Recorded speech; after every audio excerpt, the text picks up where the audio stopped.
And speaking of the boys in blue, former Dodger, there he is, James Loney will join in studio to talk about the Dodgers and a whole lot more. It's all coming up on Sports Central. Sports Central on KCAL 9 is sponsored by your Southern California Honda dealers. All right, such an interesting thing there to have a hitting guru like that. We're going to welcome in former Dodgers first baseman James Loney to our studio. First of all, thank you so much for joining us here tonight and taking time out of your schedule to be here. With Lotta there, you actually met him, correct? Yes. Yeah, what did you think? You know, I thought he was great. You know, I first met him in North Hollywood when I was living out here in the off season. Mm-hmm. So we got to work a few times. You know, maybe not as much as we should have, but he was great. You know, we talked about being ready early, getting ready slow, and those are some of the things you see in Justin. What does that mean, be ready early, get ready slow? So when you're watching the pitcher, you're trying to see, you know, what's he getting ready with his hands? Is he breaking with his hands at this time? Is he bringing his leg down? And those are some of the things that Justin looks for, you know, when he's watching the guys. And he has such a big slow leg kick, he wants to get that off the pitcher early. Okay. So Justin Turner, it's really remarkable because he had been struggling and he, you know, after working with Doug, was able to really turn things around. Is it crazy to kind of see that transformation or that transition for a player to be able to turn a corner like that?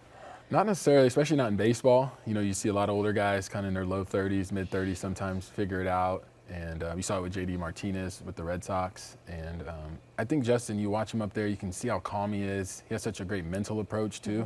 You can tell, you know, maybe he's looking for a fastball up and in, maybe he's looking for a sinker down and away. Just being ready for the situation, stuff like that. But guys are so, you know, they have habits, right? Especially baseball players. So is it, superstitions, superstitions and things like that. So I guess it's impressive to me as an outsider to see that Justin could make adjustments at that point in his career to be able to extend, you know, his longevity. Yeah, I think in baseball, especially as a hitter, you fail so much, you know, even when you're doing good. Even if you hit 300, you know, you're still failing a lot. So you're always trying to get better. You're always trying to figure it out.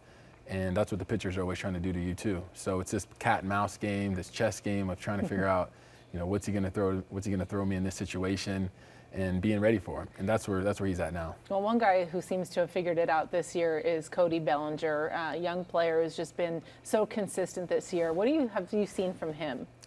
You know, for him, I think he had such a great year in 17 and then maybe struggled just a little bit last year and probably in his eyes. And this year, I think he's just figured it out from a mental approach as well. You know, he goes up there knowing maybe when to pull the ball, knowing when to go the other way, knowing how to get info off of guys, watching video. You know, I always tell guys, talk to your hitting coach, talk to your teammates, know how the guys pitched you, talk to your mother-in-law. I don't care. If they have info, you know, you better get it and use it to your advantage. Just do the research, talk to anybody you can, right? Yeah, that's what it is. I mean, that's the game that you play out there. Because I try to tell guys, the only way the pitcher can mess up your swing is messing up your timing. Yeah. All right, so I have a question for you. How much research did you do before playing in the Dodger alumni game recently? Yeah, I had to bust out some of the almanacs from like the 60s and 70s. But no, those guys were great. You know, I got to meet some new guys. That was your first game, your first alumni game. So yeah, I didn't know what to expect. I didn't know what size pants they were going to give me. You know, it was did the pants fit okay? Yeah, it was pretty good. They hooked me up pretty good. And I went into Kenley's in the locker room and got some cleats from him. Oh, nice. So I was like, hey, I got to look fresh out here. So it was fun. It was a good time. Was it fun to see guys like Kenley? Yeah, that's great. You know, he was my teammate and my roommate, you know, the first year. Oh, okay. I think it was 2009. And so I kind of let him stay with me in Burbank, and we just, you know, had a good time there and tried to break him into the big leagues. What kind of roommate was Kenley? Clean? Yeah, he was clean. Okay. You know, he has that Caribbean, that Curacao kind of vibe. Yeah. Sleeps in, you know, but great guy. Awesome. All right. Well, James, you going to be able to hang out with us the rest of the show? Yeah, sure. Why not? All right. Good guy. All right. Coming up on Sports Central, the Gold Cup Championship on the line tonight in Chicago as the U.S. men's national team renewed their rivalry with Mexico. And host Brazil battled Peru for the Copa America title. The highlights when we come back. All right, back to the pitch. Did you play any soccer growing up? I did, actually. We played a lot, especially in elementary school. What other sports did you play? Played basketball, kickball, you know, all the fun stuff. So these athletes are gifted. It's like if you play one sport professionally, I feel like you've been super talented at playing other things too. Me, not so much. Video games. Yeah, I mean, for me too, I felt like it never burnt me out of one sport. You know, Right. we're always kind of moving to the next thing. Competing is always being competitive. So. Well, let's go out to the pitch. The U.S. men's national team facing their biggest rival in CONCACAF, Mexico. Tonight in Chicago, it was the final of the Gold Cup. And the U.S. men have lost 4 Gold Cup finals in the previous 5 meetings against Mexico. We'll head to the 8th minute. No score here. Josie Altidore gathers the long ball, makes a move, but a shot is off target. The match remains scoreless in the half. Mexico took control in the second half. 73rd minute, LA Galaxy midfielder Jonathan Dos Santos puts it into the net out of reach from Zach Steffen. Mexico up 1-0. The U.S. struggled in the second half. We have 0 attempts on target, but in the 87th minute, Mexico's goalkeeper Guillermo Ochoa makes the save. He will keep a clean sheet. Mexico beats U.S. 1-0 for their 8th Gold Cup title. And Brazil hosting Peru today in the final of Copa America. Scoreless game in the 15th minute, but Brazil on the attack. The ball gets crossed to a wide open Everton Suarez, who volleys at home. Brazil up 1-0.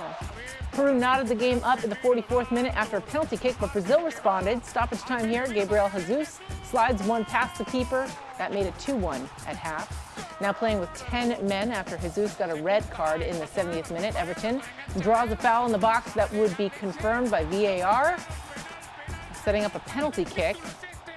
Richarlison steps up for his country, buries the PK. Brazil wins Copa America over Peru by a score of 3-1. Little golf now. Thrilling final round of the 3M Open that came down to the last putt. Bryson DeChambeau on 18 was one back of the leaders. The 5-time winner looking to take the lead on the par 5. His second clears the water, lands 6 feet from the hole, setting up an eagle opportunity for the league. Now the eagle putt to get to 20 under. DeChambeau, with all pressure, sinks the putt for the lead at 20 under. Can you do that, James? That's not in my game yet, but I'm working on it. I just chase the balls for right now. Yeah, me too. Here's Morikawa and Wolf. They each had a chance to take the lead. Wolf stepping up with the first and the pin in. Wolf sinking the eagle putt to regain the lead at 21 under. He was not safe yet, though. Here's Morikawa.